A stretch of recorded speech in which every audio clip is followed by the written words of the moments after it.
BMW M5 is the original super saloon. Think fast four-door, and over the last 30 years and 5 generations, the M5 has pretty much had the market sewn up, until the Mercedes-AMG E63S turned up earlier this year with 604 bhp.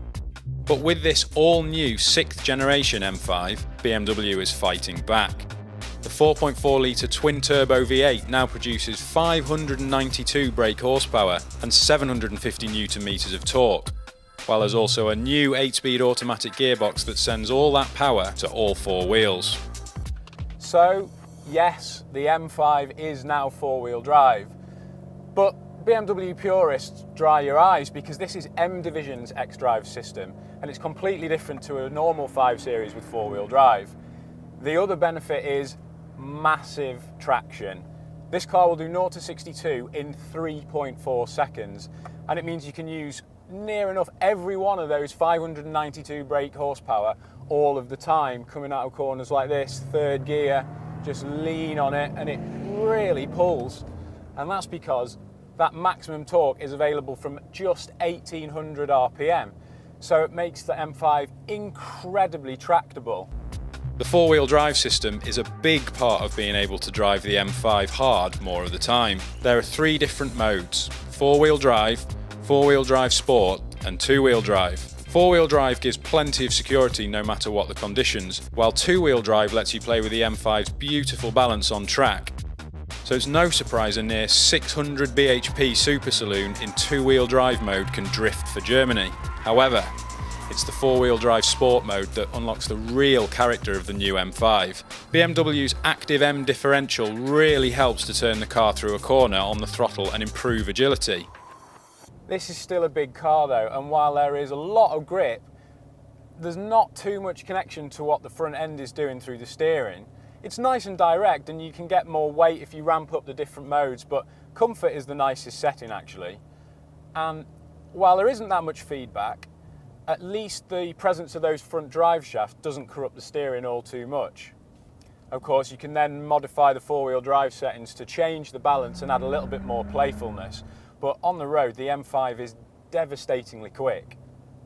But this is a super saloon, so you have to be able to use it as one car to do many things, and thankfully the M5 doesn't disappoint. While the drive modes mean it's ultra configurable, it's got a big boot, there's plenty of room inside, and it feels special, just like an M car should. But there's no getting away from the fact that this is a performance car, and it certainly delivers that. For a turbocharged motor, the 4.4 litre V8 really revs as well.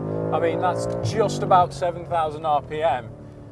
And the gearbox, although it's an 8-speed automatic now rather than the 7-speed dual clutch that was in the previous car, it really snaps through changes nicely. So downshifts going into the corner, lean on that traction on the way out, pull the paddle, next one.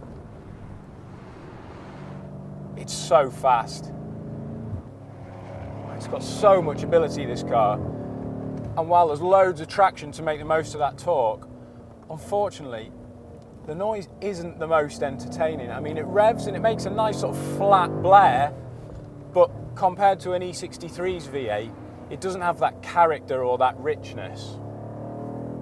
The E63's engine might be more effervescent, but its chassis feels firmer even in the comfort setting. If you're using cars like these every day, you want a soft, luxurious ride too, a wide spread of ability that covers both ends of the spectrum, and the M5 doesn't disappoint. Now, ride quality, because we're on the optional 20-inch alloy wheels.